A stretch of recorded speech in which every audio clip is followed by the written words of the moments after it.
They made the team each of the past 2 years, but really getting beyond that, past the Elite Eight, to a Final Four, that is where the Vols have struggled. UCLA, I don't even know if they get past Utah State in that 7-10 matchup, to be quite honest with you. A that goes in ebbs and flows. Illinois at the 6. Which Illinois team we getting? Only on SportsGrid.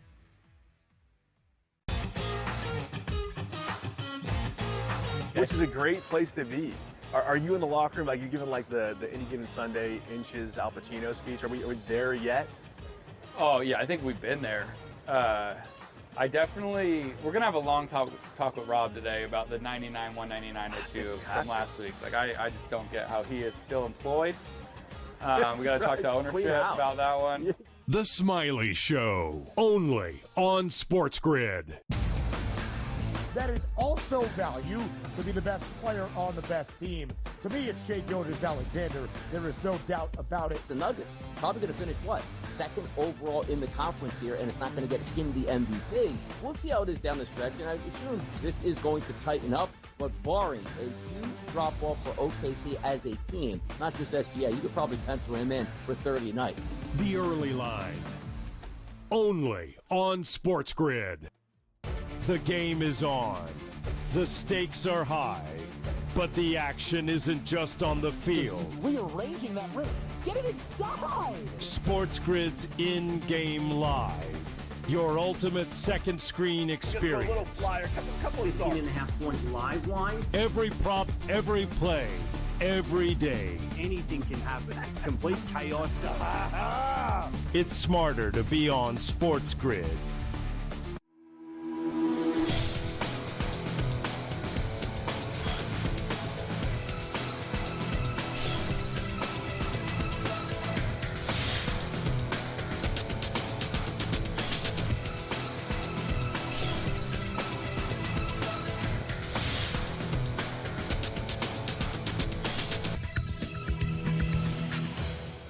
Good morning. Welcome to NewsWire here on SportsGrid. I'm Craig Mish. March Madness is officially underway. The NCAA tournament's first 4 games last night. One wild finish in one game and a blowout in another. We got 2 teams now headed to the bigger dance, I guess you could say. That's coming up, of course, on Thursday. 2 more games tonight, which we'll preview here on the show. Also talk some baseball here on the program, some soccer as well. Kyle Bonn will join us for the very latest on the pitch. And on the baseball field, Sam McQuillan is in the house as well. And you can imagine we're talking a lot of college hoops here on the show. Can we get this thing going tomorrow at noon Eastern all the way through midnight? Our coverage here on SportsGrid will begin. So make sure you keep it right here. I'll be with you tomorrow on the first day of the NCAA tournament, the official day tomorrow. So make sure you tune in as well. We'll get to those games, those first 4 games last night. Again, one real exciting game. And then North Carolina shutting everybody up. I think that's fair to say in their game in the NCAA tournament. But we begin with the Los Angeles Dodgers. They go to Tokyo and they end up sweeping the Cubs in the short 2-game series. Pretty much easy for, I would say, the 8 hours that they played there because the pitching was good. And Shohei Ohtani, of course, is the greatest. And Shohei Ohtani hit a home run in this game yesterday. 6-3 the final. We've got our first view of Roki Sasaki. I know for opening day, these numbers are sort of bizarre to see starting pitchers only go 3 innings and 4 innings, but that's what happened today. Sasaki, 3 innings, throwing 100 miles an hour, and walked 5, struck out 3. He'll get that fixed. Justin Steele gave up 5 hits, 5 earned runs. Also, Tommy Edman homered. It was the first home run of the Major League Baseball season. Tommy Edman, for those trivia buffs out there, he had that. Now the Dodgers go back and the Cubs go back to spring training. They'll each play a few more games, and then they'll get the regular season started. Meanwhile, last night, how about Alabama State with a Hail Mary at the end of the game to move forward to play Auburn in the NCAA tournament? They beat St. Francis, final score 70-68. Amar Knox, he is the game-winning layup with a second left. Alabama State wins by 2. Knox had 16 points. And by the way, how about the reward for this one? Alabama State, the 16 seed, they creep in now. They take on the Auburn Tigers. And Auburn is now the biggest, I think they are the biggest favorite. Check on that for me for a second, Alex, if Auburn's a bigger favorite than Duke. But Auburn is 31.5-point favorites against Alabama State, and they have to play tomorrow afternoon. Get out of there quick, fly out of Dayton, and get to your game. North Carolina, this game, what's that, Alex? What'd you say? Okay, they are the biggest favorite. I was right about that. Got one thing right on the show today. That's one more right thing that I got than yesterday. North Carolina crushed San Diego State. This game was not worth watching. I quit at halftime. Sorry to say. 95-68. R.J. Davis had 26 points. He made all of his three-pointers. And North Carolina, by the way, knocked down 14 threes. It was the most, would you believe this, in the history of their tournament games in the NCAA. And they actually are favorites over Ole Miss, the 11 seed, UNC. Ole Miss, the 6th seed. That game will be Friday at 4 o'clock Eastern. One of the most fun games to play for those of you who are still gaming out there online in sports is probably College Football 25. It was the most popular game of last year without a doubt. EA Sports announced yesterday they are going to bump up some of the money to these kids in return for using their NIL, their name, image, and likeness. The number is now $1,500. It was $600 last season. EA Sports is spending $16 million on player NILs for College Football 26. And my son plays the game a lot. I play against him, and generally I lose against him pretty much every time, too. Go figure there. All right, Indiana has a new college basketball leader. Mike Woodson, as we know, is out. Darian DeVries is in. He joins the Hoosiers after spending just one season with West Virginia. And the Mountaineers, of course, were that snub in the NCAA tournament. They finished their season 19-13, and he'll now get to coach a bigger team in the Big Ten in Indiana. Maybe they will turn their program around, although they did finish the season, I would say, fairly well. All right, AP All-American first team in college basketball. We got Broom, Sears, Smith, Clayton, and Flagg. Those are the big names, of course. Flagg, probably the college basketball player of the year. He is the Wooden Award heavy favorite at -220. You would assume so. He has been the name everyone's talked about all season long, although Walter Clayton Jr. from Florida is probably the best player of the country over the last month. We'll see who gets the nod as the top player in the country. All right, so tonight's games, we have two more games in college basketball, two more 16 seeds.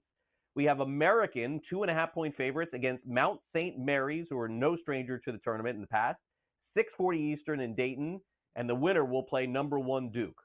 And then later tonight, you would say the prime matchup is 9:10 Eastern in Dayton, and it's Xavier taking on Texas to earn the 11th seed right, and the winner will play against number 6 Illinois coming up later this week. The Atlanta Hawks in the NBA dominated the Hornets 134-102. Trae Young had 31 points and 8 assists. The Hawks, by the way, knocked down 22 three-pointers.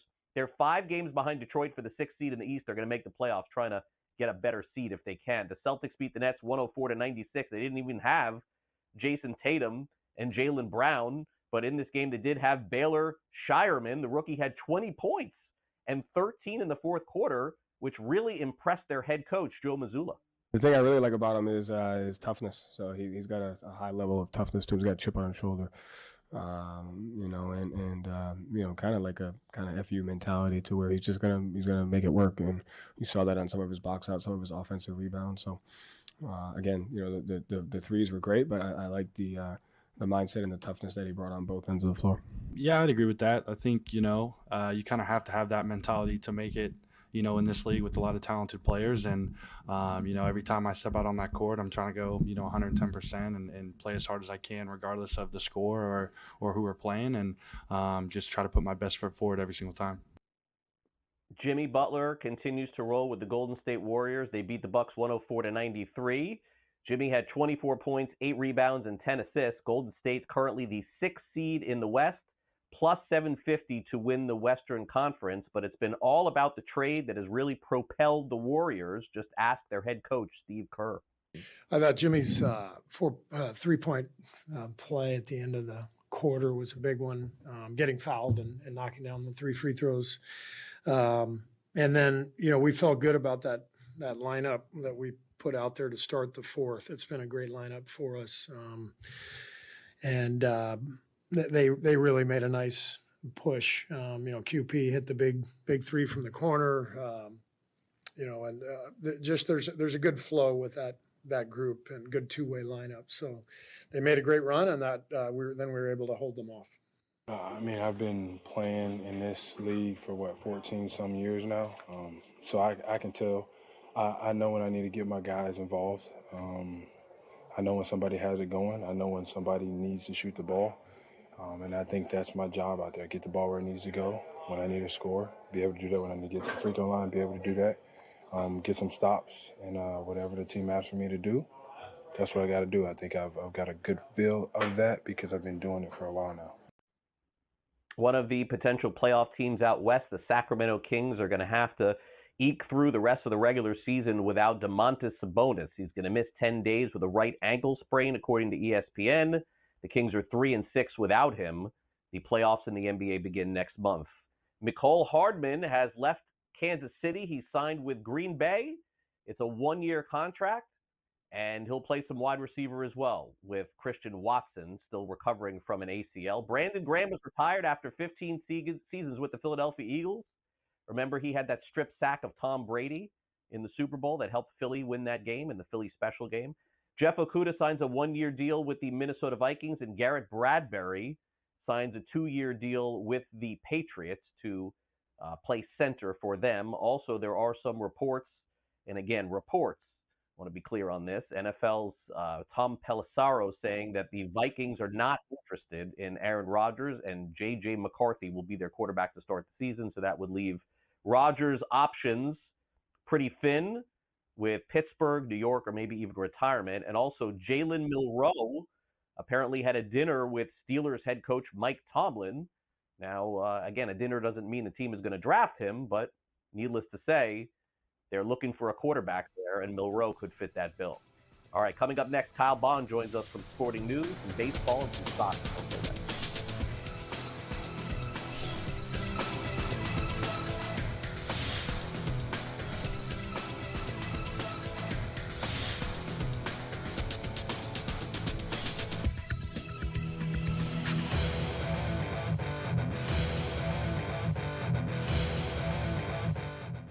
The Eagles got it done.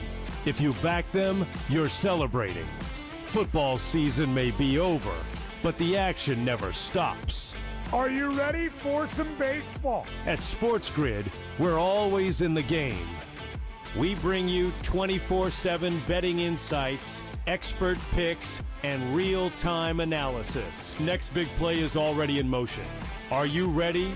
It's smarter to be on SportsGrid. Anyone that's been to a sporting event, the atmosphere before a game, I think Game Time Decisions has that same exact atmosphere. This is our arena. This is what we do. There is going to be an energy to Game Time Decisions that you will feel night in and night out. The excitement you get when you lock your bets in, when you're figuring out what you want to do, we can zone in on the biggest games each night. I want this to be the place that people come to before the games start so they feel as ready as possible to lock in their cards. We are going to hit every single one of those markets that you need to know about. We're going to go through every single thing, and I've got a great team behind me that's going to help me get the job done. There is not going to be a better place, I promise you, than Game Time Decisions to get that new information, react to it, and be able to then bet accordingly. We will have everything at our disposal, and we will use that to our advantage. I'm Kevin Walsh. Tune into Game Time Decisions from 6 to 8 p.m. Eastern on SportsGrid. Is that kind of helpful when it comes to preparing for a major? Is that you're just like 1 foot in front of you at this point? Ideally come to a place here at Bay Hill where I've had good success in the past. I've only played it the last 21, 2, 3, and 4. But I've played it well, and I really like that we're heading there with where I'm at right now. I think it's going to tell me a lot. The Smiley Show, only on SportsGrid.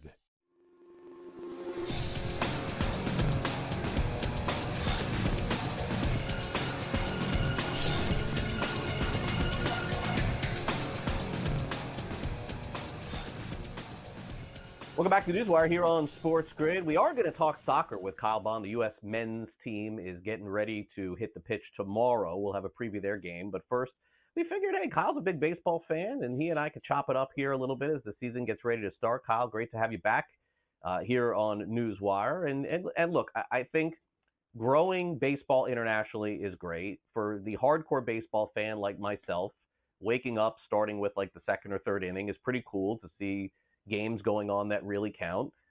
But in the end, it really wasn't much of a matchup between the Dodgers and Cubs in this one. I think Major League Baseball picked the right teams to go. They picked the right players to go. The right players were showcased in this game.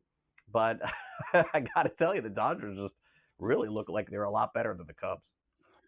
Yeah, I mean, the Dodgers are a lot better than most teams in the league right now. And I mean, they're just a wagon. That's what we learned in this series was the Dodgers are, I mean, it might sound hyperbole to say, especially, you know, first games of the season, but I think we're reaching the point where the Dodgers could be 90s Yankees status of dynasty, if you will, where they could be dominating this league for a long time. They are just so good. And you saw in this series, they can do it with pitching. They can do it with hitting. Pitching was the first game. Hitting was the second game. We saw Shohei explode in both games. It's just, it's not fair right now. And we could get a lot of this throughout this season. That's for sure. All right, so what was the most impressive performance from you today as the Dodgers get the sweep? Do you think, Kyle, it was Shohei Ohtani who basically shows up for every big moment that he's asked to in baseball, or was it the debut of Roki Sasaki, who everyone is glowing over this morning, but statistically he did walk 5 batters? So, I mean, we do tend to see this, by the way, Kyle, when players come from overseas. They do, you know, walk guys at least initially. We saw it with Senga. We saw it with Dice K. I think we're seeing it here now with Sasaki too. Yeah, there's actually a long history of Japanese players taking a little while to adjust, not just the first time they joined the league, but just throughout spring training in general. And because this series was a week early, you can still kind of consider it in that realm. They often just take a little bit longer to get going through spring training. It's not anything weird. So I think you'll see him settle down pretty quickly, but it's got to be Shohei. I mean, you know, like you said, every time he shows up, it's a show, and it's fun to watch. It's impressive. It's an all-time great, thing that we're watching here in his career, and it's just hard not to sit back and enjoy it. Yeah, I agree. Now, there's a lot of different storylines going into the season. You know, naturally, everybody's going to focus on the rematch of the World Series between the Yankees and Dodgers, because again, I mean, that thing is going to be popping on, I believe it's Netflix too. They're doing a documentary. It's about to launch on that too. But so many other great, I think, storylines around the league. What are some of your favorites going into the season? Yeah, I think there's a couple interesting ones. Orioles Blue Jays to start the year, I think is an intriguing one, because you've got two teams that there are questions around in the AL East, and with the Red Sox expected to be a little bit better this year, can either of those teams sort of punch their way in? I think the Orioles are expected to be in maybe a little bit of a down year after last season, so can they surprise a little bit? So I think that will be an early indication of maybe some things to come if one team impresses. And then you've got Red Sox Rangers, which I think is also an intriguing one, because these are two teams that maybe finished a little bit below expectations last year. Can they improve on how they played last season? And Mets Astros is fun on opening day, that series. I think, you look at a number of storylines just from that series. I think it'll be fascinating to see how Clay Holmes transitions into a starting role. Something to watch with Clay Holmes, and also through the early portion of this season, is there's a new pitch, not a new pitch, but a new fad, if you will, in baseball, the kick change, which Clay Holmes has added to his arsenal. That's expected to be the sweeper of this season. So look for how that performs, and if that catches on, or if pitchers sort of go away from it early on. It's a changeup that just has a little bit of different life to it. I don't know how really special it actually is, but it's getting a lot of play early on. All right. Well, Kyle is more here for his soccer coverage than baseball, but we wanted to do both here on the show. So let's go now to the big matchup tomorrow night between the U.S. men's team and Panama. Everyone will be watching this very closely, especially for Team USA, who needs to really get things going here, Kyle, before the Cup next year. Yeah, they absolutely do. And there's not many competitive chances to do so under new head coach Mauricio Pochettino. So this is a massive opportunity for a lot of the first team players to get minutes under the coach. A couple of guys really haven't had that opportunity yet, even though it feels like Pochettino's been in the job for a little while now. Guys like Tyler Adams, who are critical to this rotation, are only just newly getting into the mix with Pochettino in charge, because Adams has had injury troubles all through the beginning of this season. So he's finally getting going and getting underway. It'll be massive to have him on the field and to get him his legs underneath him with Pochettino in charge. But I'm watching Josh Sargent up front. There's a number of injuries for the U.S. national team at the striker position. Fuller and Balogun is out. Ricardo Pepi is out. Haji Wright is only just getting back to fitness, so he's not in the national team squad.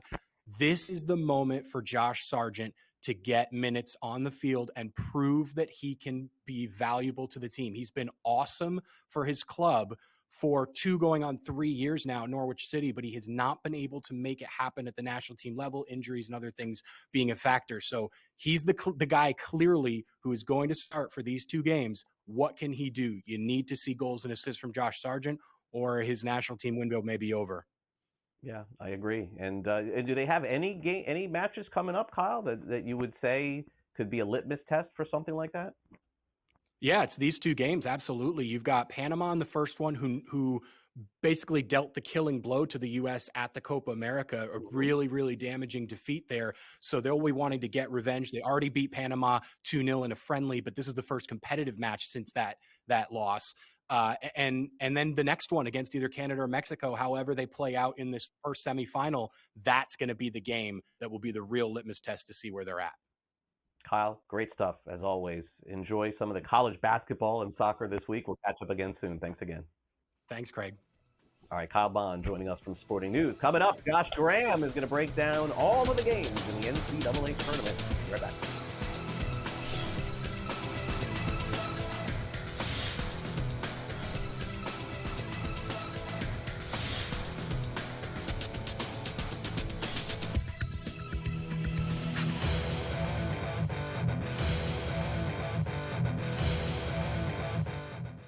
The Eagles got it done. If you back them, you're celebrating. Football season may be over, but the action never stops. Are you ready for some baseball? At SportsGrid, we're always in the game. We bring you 24/7 betting insights, expert picks, and real-time analysis. Next big play is already in motion. Are you ready?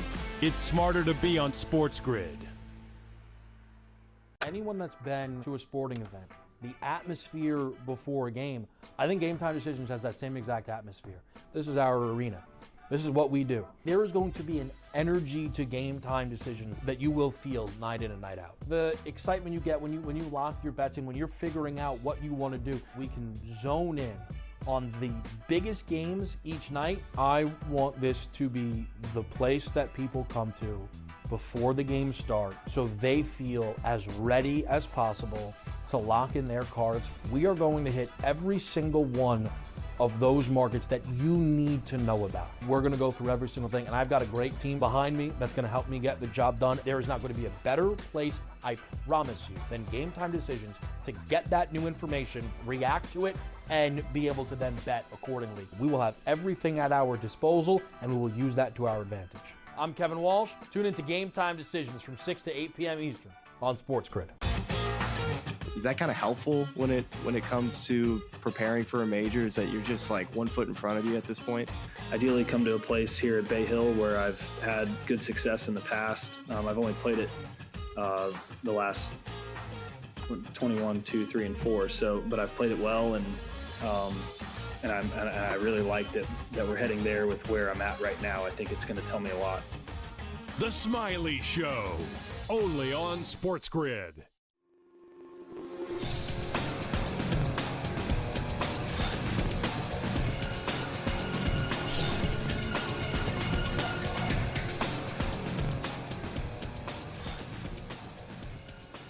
Welcome back to NewsWire here on SportsGrid. Josh Graham is with us to preview the NCAA tournament coming up, of course, tomorrow from WSJS.com. And he'll be at one of the regionals, taking a look at the Florida Gators and some of the other teams in that regional as well. It's a great time to be a college basketball fan. Josh, thanks for coming on NewsWire. No doubt, and that seems to be the regional to be at in Raleigh, North Carolina. That's where Duke's going to be. That's, as you mentioned, your Florida Gators are going to be. And let's not forget about the two-time defending champ UConn Huskies. They'll be there as well. And man, if the games are like the first game we saw last night, then Right. that should be a strong indicator of a very good tournament. Yeah, you'll always love a last-minute Hail Mary, as they say, down the other end of the court to win in the first game of the play-in games. All right, so we're going to move ahead and go to Thursday and Friday's games here. And now that we know that Alabama State is in, we know that they have the opportunity to go up against Auburn and get 31.5 points in that game. Also, Michigan State takes on Bryant. We've got Iowa State Lipscomb. Michigan takes on UC San Diego. And North Carolina, of course, has moved on. And a rare 11 seed favored over a 6 seed. Again, this happens once or twice every tournament. Anything stick out to you amongst those 5 games? I think North Carolina, there's a lot of value there, even though they are a favorite, just because Ole Miss isn't a team that beats you with a lot of length. And North Carolina's weakness is the fact that this is one of the smallest teams in program history. And I'm talking like back to the 50s, pre-Dean Smith, how small this Carolina lineup is. We saw last night how good they can be when they're hitting threes. And so much of March is who's playing confidently at the right time. And North Carolina has won 9 of its last 11 games. The 2 losses are against Duke. They pushed them in those games as well. So they're playing with a lot of confidence. It's not a bad matchup for Carolina. And if you want to go even further than that, you might get Iowa State in round 2. Iowa State announced that they're not going to have one of their better players return to them in the tournament. So there might be real value with North Carolina to make a run. Beyond that, Michigan State, they played each other in Maui way back when in November, and that was an overtime game. So there is some familiarity there. And they've also played Auburn and Louisville in the same region. So I think North Carolina got a really favorable draw, even though they had to play last night in Dayton. Certainly so. Really good, favorable matchup, you would think, coming up in round 2, I guess, as they would say, for North Carolina. Let's take a look at the East region right now, where Duke awaits the winner of Mount St. Mary's and American. Alabama is 22.5-point favorites against Robert Morris. Wisconsin 17.5 against Montana. Oregon 6.5 against Liberty in that 5-12 matchup. Josh, I've been watching the tournament forever. All these big favorites are not covering, and they're going to be lucky if they win. Who's got a nose to maybe squeak by here? Oh, I look in that region, and the path's very clear for Duke. They've been an overwhelming team, and they play in Raleigh their first 2 games. And beyond that, like, you might get a matchup with Caleb Love, who has that history of beating Duke in Coach K's last game. I think it all sets up pretty favorably for Duke, but I will keep an eye on, though, Akron against Arizona in round 1, just because Arizona could be a really streaky team. Caleb Love, he could shoot you in winning games, but he could also shoot you as well. And Akron has a lot of those experienced guys who are tremendous players coming out of the MAC that if you're looking for an upset in that region, that's one to have circled there. All right, and the next region we've got features the Florida Gators, as we've talked about here, 28.5-point favorites over Norfolk State. St. John's takes on Omaha, 18.5. Texas Tech against UNC Wilmington. UConn faces off with Oklahoma, and Missouri takes on Drake in the 6-11 matchup. A lot of people are predicting some upsets in this one, maybe Drake beating Missouri outright.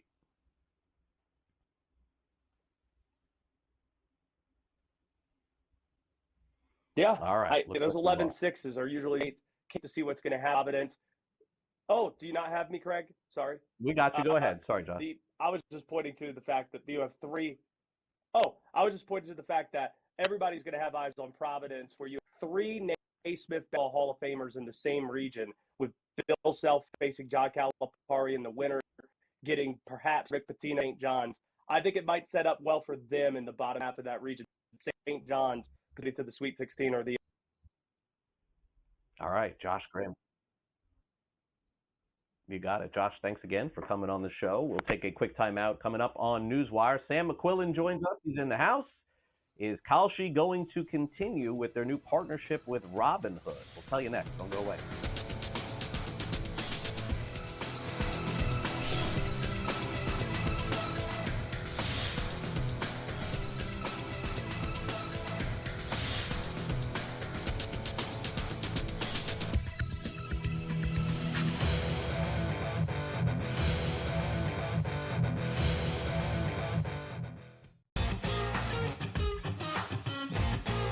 which is a great place to be. Are you in the locker room, like you giving like the Any Given Sunday inches Al Pacino speech? Are we there yet? Oh yeah, I think we've been there.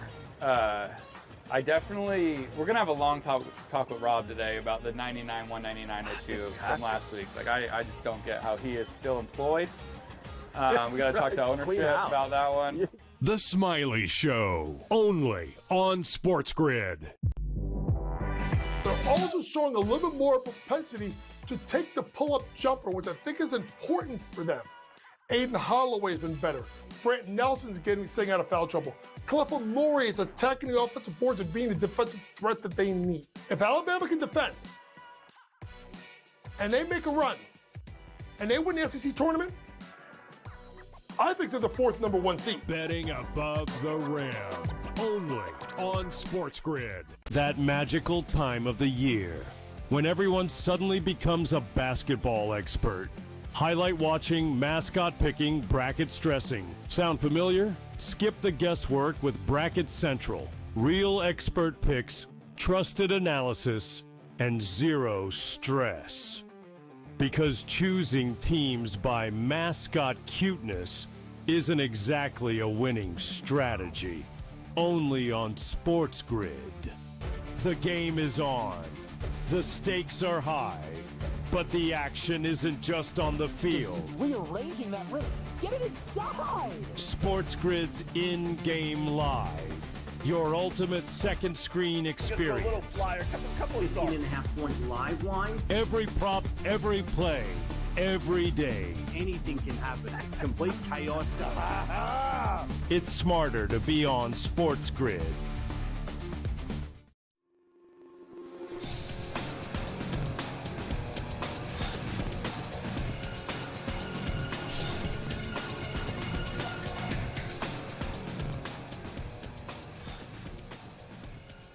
All right, welcome back to NewsWire. We got Sam McQuillan in the house from Legal Sports Report. Another state is kicking underdog out. We'll tell you which state that is, but first let's bring Sam on. And, boy, we've got the NCAA tournament coming here, and I have a feeling, Sam, again, just a feeling, that there are going to be a lot of new bettors over the 6 to 8 months. They're going to be logging into their sports books, that are going to be wanting to bet on certain things. Some will be very happy. Some will be surprised. And some will be disappointed that they can't. It just seems like every state has different rules for what you can and can't bet. And I guess that's a great way to start here, Sam, is to enlighten us. Who can do what in which state? Yeah, that's the beauty or the madness of state-by-state legality and restrictions is everyone kind of has their own interpretation of what's right. They have their own ways of writing the law, which sometimes have unintended consequences. But if you're in one of these 6 states, Arkansas, Kansas, Kentucky, Michigan, Montana, and North Carolina, you will be happy because they have no restrictions on college betting whatsoever. That means you can bet player props, you can bet on in-state schools. There's 12 schools between those 6 states that will be in the tournament, so it's certainly a lot of fans will be betting on those teams. North Carolina, most recent state to legalize sports betting. They did it last year, right ahead of March Madness. So bettors in that state will enjoy that again. And then moving on to the states where you can't bet on any of these teams that are in state. So this is states like New York, Nebraska, New Jersey, Illinois, Connecticut, Virginia, Washington, Wisconsin. You can't bet on your school in that state. So if I'm in New York, I want to bet on St. John's. I won't be able to. I'd have to go to another state.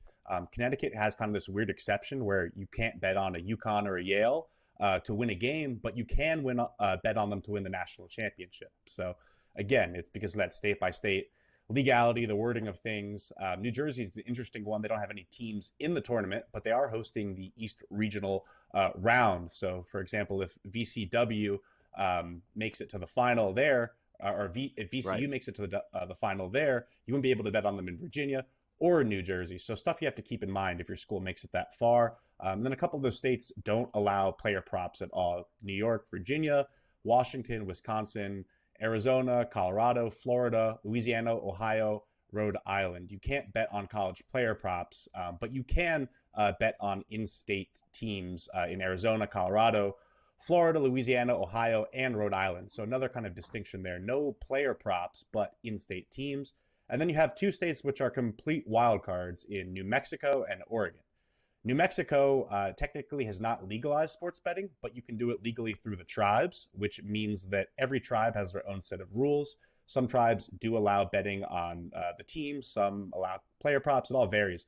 And then Oregon is this really unique state where there's no college betting at all. It means you can't bet on the tournament at all in Oregon. It's the only state that has legalized sports betting where that's the case. So quite a mishmash of different states. We have an article up at Legal Sports Report if you want to try to visualize this better as you're filling out your bracket or hoping to bet on some teams in your state.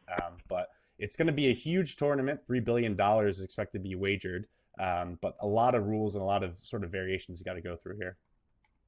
Yeah, would agree. All right, so this is the story that I think maybe is the most fascinating one of the day, because Kalshi, for every single reason, Sam, under the sky, is getting in our show and making news, it feels like, every single week. So, look, they're part of the prediction market. I'm going to recap a little bit of some of what I understand, and then please correct me after I'm done. FanDuel comes out and says, not specifically about Kalshi, but just says, hey, look, if these prediction markets are going to be out there, we don't know that we can back responsible gaming with these. Then DraftKings comes out and says, hey, look, we're going to do the same thing that Kalshi is doing. Essentially, now we hear that Robinhood, they're partnering here with Kalshi. So, I mean, this is obviously, you know, people are looking at this as a moneymaker, or else we wouldn't be talking about them as much.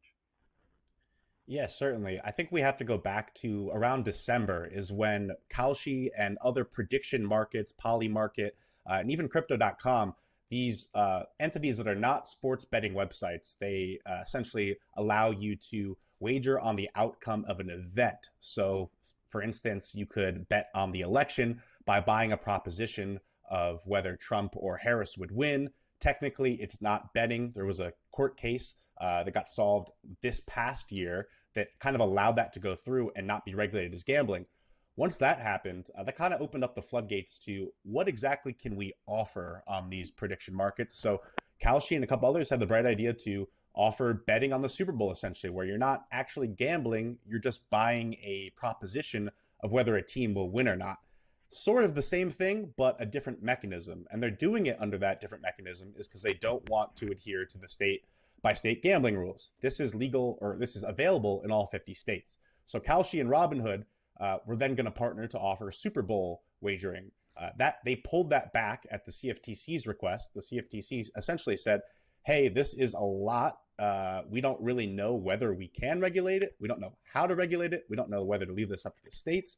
And that has created this mass uncertainty where we've talked about on this show again and again. You have the feds trying to regulate it. You have states like Nevada coming out and saying, actually, this is gambling. You need to stop this. And you have major leagues have come out. The MLB came out and said, there's no safeguards here. FanDuel, as you mentioned, said that their platform, we have to do all these requirements to, pay fees, licenses. We vet, we make sure that there's no crazy things going on behind the scenes in terms of match fixing. And these platforms can just offer this. So Robinhood had halted on the Super Bowl, but now with March Madness, it's $3 billion is going to be bet at Legal Sports Report. It seems like they kind of just thought this is a no-brainer.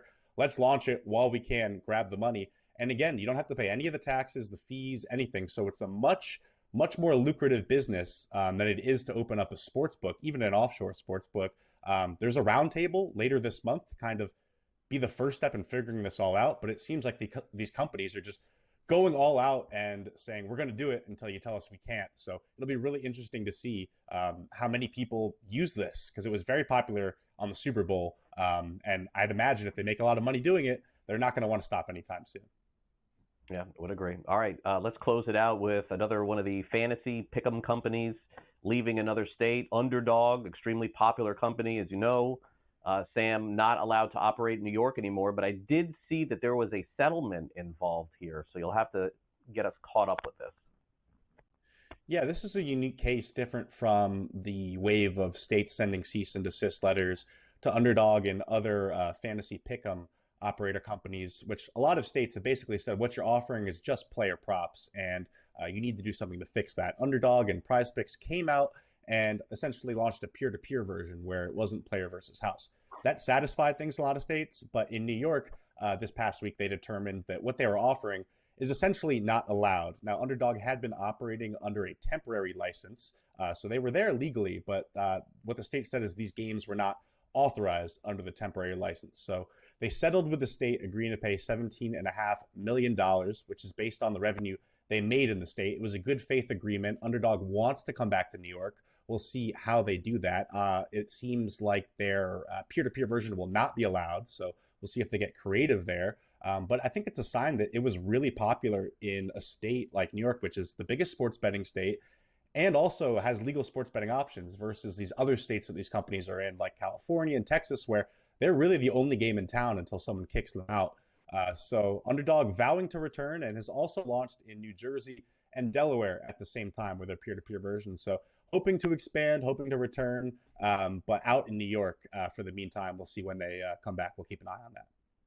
Yeah, would agree. It's a fascinating story to see what has happened to all of these fantasy companies, and Underdog and some of the others I think are going to be just fine, but under a lot of fire for evading taxes. I think is a little bit strong, but I think just basically owning up to some of the other things the other companies have to do. I think that's more of the issue. All right, well, Sam, enjoy the madness. Thanks again for coming on the show. Really appreciate it. Yeah, thanks, Craig. You too. All right, Sam McQuillan with us. Coming up next, Simon Applebaum will be locked into one of the college basketball games tonight. But what will the streaming look like for the NCAA tournament, where you can watch it, and will it be well received? Simon answers all those questions and a whole lot more when we return next on NewsWire.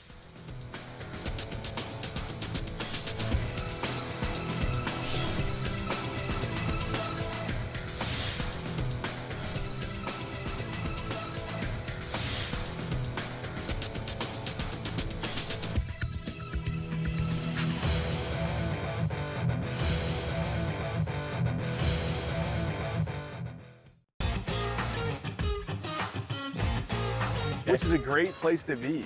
Are you in the locker room? Like, you giving like the Any Given Sunday inches Al Pacino speech? Are we there yet? Oh yeah, I think we've been there. We're gonna have a long talk with Rob today about the 99-199 issue from last week. Like, I just don't get how he is still employed. We gotta talk to ownership about that one. The Smiley Show, only on SportsGrid. They're also showing a little bit more propensity to take the pull-up jumper, which I think is important for them. Aiden Holloway's been better. Brant Nelson's getting staying out of foul trouble. Clifford Murray is attacking the offensive boards and being the defensive threat that they need. If Alabama can defend, and they make a run, and they win the SEC tournament, I think they're the fourth number one seed. Betting above the rim, only on SportsGrid. That magical time of the year when everyone suddenly becomes a basketball expert. Highlight watching, mascot picking, bracket stressing. Sound familiar? Skip the guesswork with Bracket Central. Real expert picks, trusted analysis, and zero stress. Because choosing teams by mascot cuteness isn't exactly a winning strategy. Only on SportsGrid. The game is on. The stakes are high. But the action isn't just on the field. He's rearranging that roof. Get it inside! SportsGrid's in-game live. Your ultimate second screen experience. Just a little flyer, couple of 18.5-point live line. Every prop, every play, every day. Anything can happen. It's complete chaos. It's smarter to be on SportsGrid.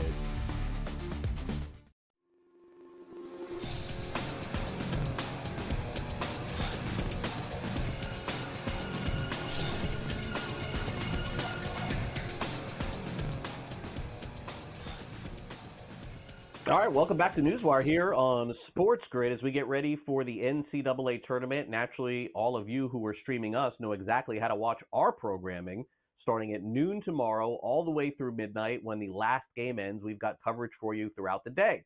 Simon Applebaum will be checking us out, but also, of course, checking out all of the other programming, whether it is on TBS or TNT or True TV or CBS or wherever they're airing these things. It's like a million different options to be able to watch. Simon, great to have you back here on NewsWire. Thanks for coming up.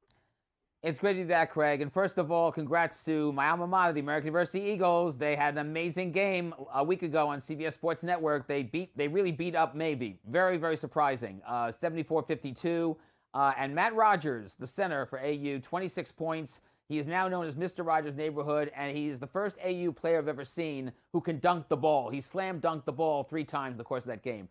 Anyways, you heard earlier, they're playing Mount St. Mary's tonight. It's the first game of a doubleheader. It's on True TV. Spiro Diaz and Jim Panarca will have the call. The game will be simulcast on Max.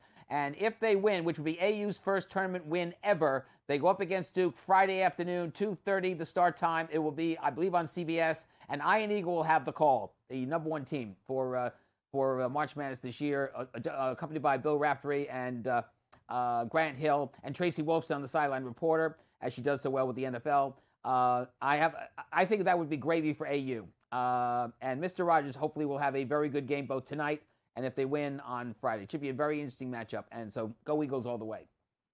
All right, we'll be tuned into that. Meanwhile, there's so many different tournaments going on, Simon. It's kind of hard to keep up. I know there's one that we're going to focus on here on our little chat here is the Black College Invitational Championship tips off in Charlotte featuring the HBCU elite teams. You can watch this live on HBCU Go. And that, of course, begins this week. So a lot of different basketball options for people who are interested. Absolutely. So if you want to watch the NCAA tournament on a mega content service, Max will have the games on TBS, TNT, and True TV. That's the NCAA men's tournament. And then the CBS games will be on Paramount+. If you're checking in with the women's tournament, which, by the way, the first 4 starts tonight, probably the games will be on ESPN+. And then, of course, we'll see where it goes from there. By the way, you're going to see a number of teams have both men and women's players. For example, Connecticut, both men's and women's. Connecticut, of course, the Final Four of the men's tournament the last 2 years, going for a triple. And, of course, Paige Beckers and the women's tournament with Gina Olieta, of course. And also High Point has games from North Carolina. That college is in both tournaments. Now, in terms of this new tournament, it's called the Black College Invitational Championship. It is trying to be the NIT for the 4 black college conferences. 2 of them are Division I, MEAC and SWAC. The other 2 are Division II. There will be 8 teams, 8 men, 8 women's teams. They will be playing round robin, and it will be happening all in one area this weekend. And as you said, HBCU Go, that's Byron Allen's mega content sports service, will be carrying all the games. Incidentally, I mentioned last week about the NIT. Check this out. The NIT started last night, and believe it or not, for the first time ever, the game was not on ESPN. It was on ESPN2. What was on ESPN? The semifinals of the Golf League, which, by the way, has turned out to be one of the first great new sports leagues to come on television this year. And incidentally, it looks like we're going to see not only that league come back next year, but maybe with a women's league as well. So Nelly Korda and Lydia Ko and all the people in the LGPA, get yourselves ready. You might get a shot at getting more exposure through this. Yeah, great idea is coming to fruition with the TGL. All right, so, Simon, these mega content services, that's like the new wave of trying to get people to subscribe to things. Honestly, I don't think it's a great sign, the fact that everyone now wants to bundle content services. It tells me nobody wants them individually. But ESPN is now the next one to do it. They've got this mega content service that they're getting ready for football season. I know that, it's predominantly around all the different games that they're going to be broadcasting live. It's called ESPN All Access. But why would people purchase this one in particular is the question. And that is the question with all these content services out there. And it's a big question. And by the way, it was a week ago at an event here in New York called CTV Connects that a Disney advertising executive gave us the clue that ESPN, the flagship, was going to become ESPN All Access. So it looks like that is going to be the title.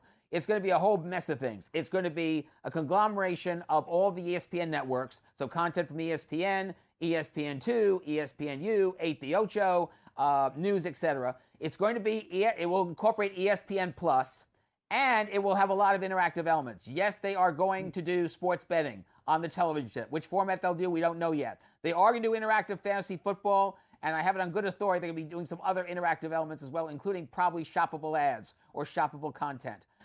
They are going to launch it probably late August at the earliest, early to mid-September, so that they can time in with the new college football season. We believe that they're going to announce All Access at their Disney's Upfront. That's Parent Walt Disney's Upfront. That's going to be on Tuesday, May 13th. They have the late afternoon time slot. It'll be at the Javits Center, North Hall, here in New York City, and that should be the highlight of that up front.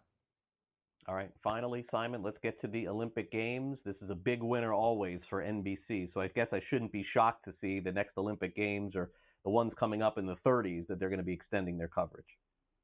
By $3 billion, they got 2 more Olympics from the International Olympic Committee. This was not expected because they still have more Olympics to go, including the fact they're less than a year away from the next Winter Olympic Games. It's going to be in Cortina in Milan, Italy. So NBC got a deal. I'm sure there are a lot of people like Disney and Paramount and others who are like, why IOC? Why do you do this? Why not give us an opportunity to bid on the contract? But the thing is, though, that it's a big win for NBC. It's not only just, by the way, covering the games, but also working with the IOC to do technical innovations, including, I'm sure, interactive television, shoppable ads, maybe sports betting, and all sorts of stuff. And by the way, in terms of the Winter Olympic Games, it'll be the same thing as what happened last year in Paris. You will see live coverage on Peacock and NBC.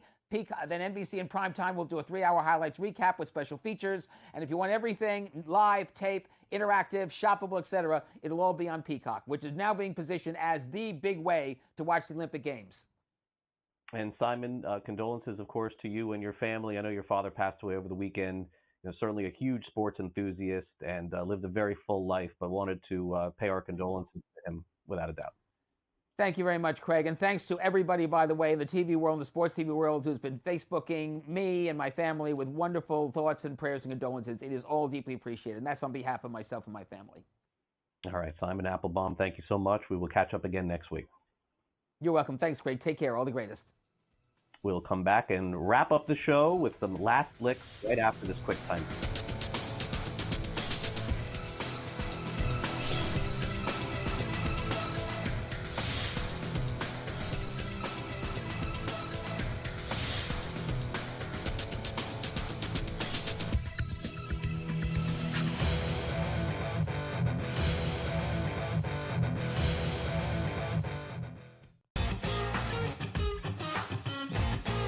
Which is a great place to be. Are you in the locker room? Like, you giving like the Any Given Sunday inches Al Pacino speech? Are we there yet? Oh yeah, I think we've been there. We're gonna have a long talk with Rob today about the 99-199 issue from last week. Like, I just don't get how he is still employed. We gotta talk to ownership about that one. The Smiley Show, only on SportsGrid. They're also showing a little bit more propensity to take the pull-up jumper, which I think is important for them. Aiden Holloway's been better. Brant Nelson's staying out of foul trouble.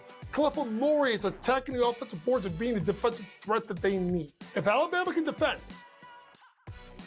and they make a run, and they win the SEC tournament, I think they're the 4th number 1 seed. Betting above the rim, only on SportsGrid. That magical time of the year when everyone suddenly becomes a basketball expert.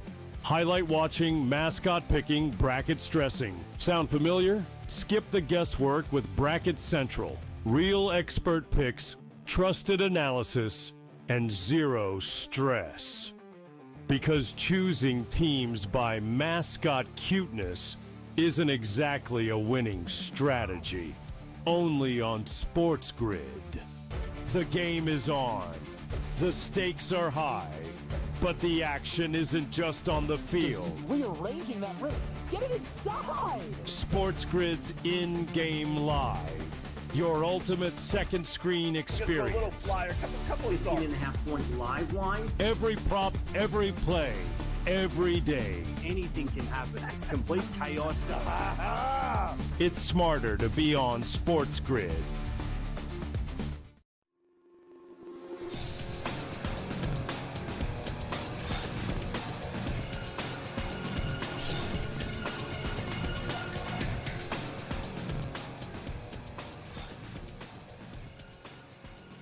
Welcome back to NewsWire here on SportsGrid. Anybody watching the NIT this year? If you caught the first game, you got a real good one. Also, what's Mookie Betts up to?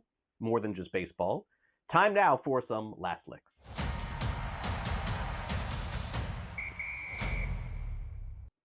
Let's get started with Mookie Betts, who I guess will make his debut when the Dodgers continue their season. The Dodgers won games without Freeman, without Mookie Betts. Kind of crazy. Story for another day. Mookie Betts is founding a World Bowling League, according to a statement from the competition's organizer called League Sports Company. He, for those of you who don't know, is a huge bowler. Mookie Betts has been bowling for a very long time. In high school, he placed third in the 2010 Tennessee State High School Bowling Championship, and he said that if he did not pursue a baseball career, he may have picked a different lane, no pun intended, as a professional bowler. Betts has been known to be one of the best bowlers that is playing currently in Major League Baseball, spends a lot of time doing it during his off season. And now when he retires, he's got something to do in the future too. Maybe he's got his own bowling league. Maybe he can even play in it. Now, again, Mookie Betts a long way from retiring, folks. I don't want to get anybody like super, excited about that. But needless to say, pretty cool here for Mookie Betts, one of the best players in baseball, expanding out to the bowling world as well. Meanwhile, while everybody was watching Alabama St. Francis last night in the first four of the NCAA tournament, the NIT, yes, that same NIT is still around, had some excitement. Chattanooga defeated Middle Tennessee by a final score of 109 to 103 in triple overtime. You may say, well, Craig, why are you saving this for the end of the show?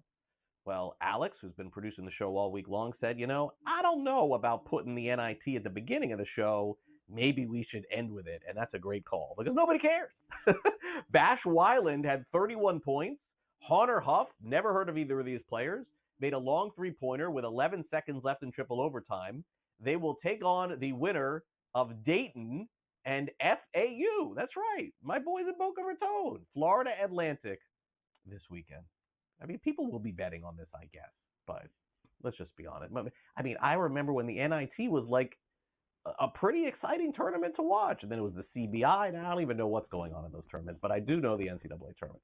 All right, Browns are getting ready to build a new stadium. We've seen some renderings here. How about this?